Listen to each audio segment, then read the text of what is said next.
और डॉक्टर संजीव बालियान उस वक्त ये कहते हुए नजर आए थे कि मैं वो समंदर हूँ जो लौट कर आऊँगा, और आपकी तरफ से भी तमाम शेरो शायरी उस वक्त की गई थी।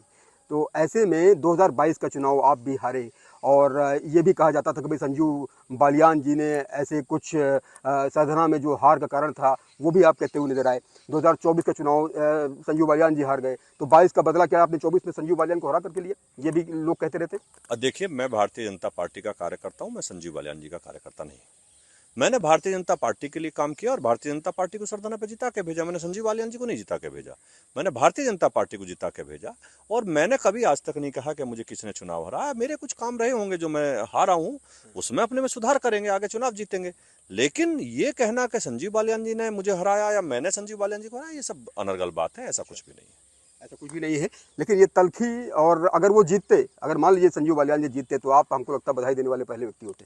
और बिल्कुल बधाई देता, क्यों नहीं देता। मेरी पार्टी के सांसद होते, अगर वो जीतते तो पार्टी के सांसद होते ना भाई। अगर अभी आप सोचिए कि राजीव प्रताप रूडी जीते हैं तो उन्हें सबसे पहले बधाई देने वाला मैं ही हूँ। अगर वो पार्टी के हैं तो जीते हैं तो बधाई क्यों नहीं दूंगा। संजीव बालियान जीते, उन्हें भी बधाई देता।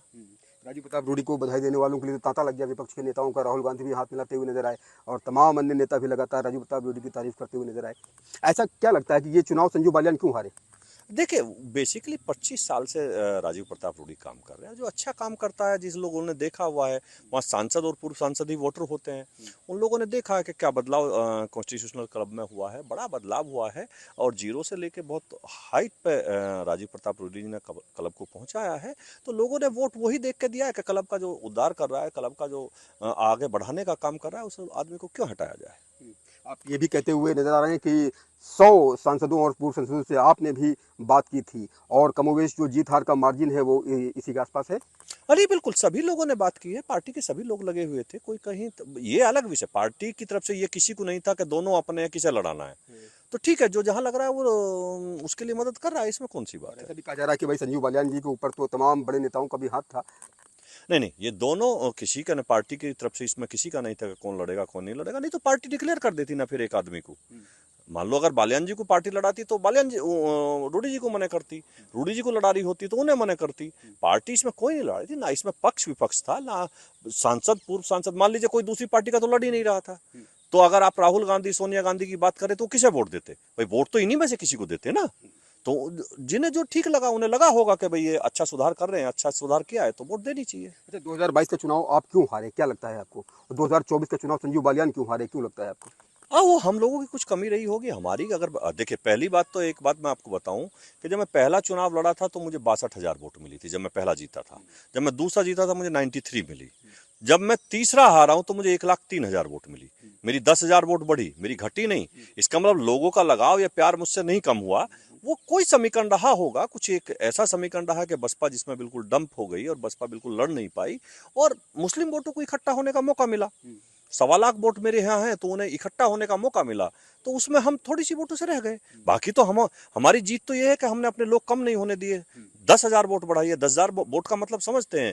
10,000 वोट का मतलब हमने करीब करीब 40,000 लोग और बढ़ाए हैं हमने।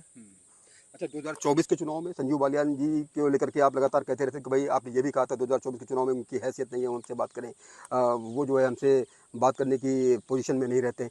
तो क्या इस तरह की बयानबाजियां जो हुई, क्या ये भी एक कारण था संजीव बालियान के हार का, और जो है जनता में जो उनकी इमेज गई वो गलत गई? देखिए, उसका वो बयान आप लोगों ने किस तरीके से लिया वो मैं नहीं जानता। संजीव बालियान जी ने एक बयान दिया था कि मैं विकास की राजनीति करता हूं और संगीसों विनाश की राजनीति। मैंने उस पर जवाब दिया था। मैं विकास की राजनीति मैं इसलिए बताता हूं कि मैं विकास की राजनीति इसलिए करता हूं कि मेरे यहाँ 1,000 करोड़ की लागत से यूनिवर्सिटी बन रही है, मैंने सड़कें सारी हाईवे बनाए हैं, मैंने 2,000 करोड़ का सरदाना विधानसभा में काम कराया है। तो वो विनाश की राजनीति वाला नहीं कर सकता, वो तो विकास की राजनीति वाला करता है। और इसीलिए मेरी कोई वोट कम नहीं हुई, लोगों ने मुझे नकारा नहीं, मुझे वोटों को और बढ़ा के भेजा मुझे।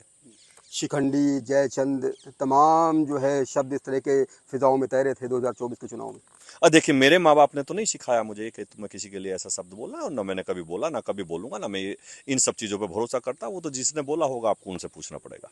आपकी मुलाकात भी 2024 के चुनाव में संजीव बालियान जी बैठे थे, आप बैठे थे, भूपेंद्र चौधरी जी बैठे थे, और तमाम जो है गिले शिकवे दूर करने के लिए पूरा एक बैठक आयोजित हुई थी, लेकिन गिले शिकवे हमको लगता है कि आज तक दूर हुए नहीं। नहीं नहीं, कोई गिले शिकवे ही नहीं है। आप बताइए क्यों गिले शिकवे होंगे? मेरे उनके कौन सी भैंस बट रही हैं, कौन से हमारे खेत बट रहे हैं आपस में?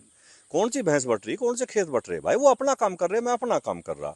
ऐसा कुछ भी नहीं है, ये लोग अपना परसेप्शन बना लेते हैं, ऐसा कुछ भी नहीं है। मेरे और संजीव बालियान जी के बीच में कोई ऐसी अदावत नहीं है, ना कोई हमारा कुछ बंटवारा है। वो अपना काम कर रहे हैं, मैं अपना काम कर रहा हूँ। और मुझे जिम्मेदारी, मैंने बताया ना, सरदाना विधानसभा की दी गई थी, तो सरदाना विधानसभा तो नहीं हारे ना।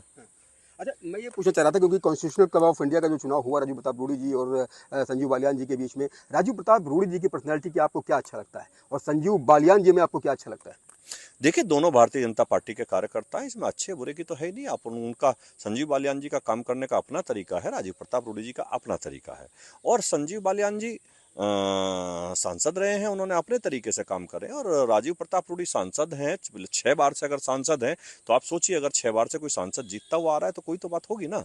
6 बार से लगातार सांसद है, पायलट हैं, पढ़े लिखे लोग हैं। और कॉन्स्टिट्यूशनल क्लब में अगर 25 साल से लगातार आ रहे हैं तो काम किया होगा ना। अगर कोई आदमी 6 बार से चुनाव जीतता आ रहा है लोकसभा का, वो 25 साल से कॉन्स्टिट्यूशनल पे जीतता आ रहा है, निर्विरोध होता आ रहा है, तो कुछ तो काम किया होगा ना। तो क्या आपको लगता है कि संजीव बालियान के बिहेवियरल कुछ दिक्कतें हैं या एटीट्यूड वाली प्रॉब्लम्स हैं, इस वजह से भी जनता को लेकर के तमाम तरह की बातें कही जाती हैं? अब ये तो आपको संजीव बालियान जी से ही पूछना पड़ेगा, इस पर मैं कोई जवाब नहीं दे पाऊंगा।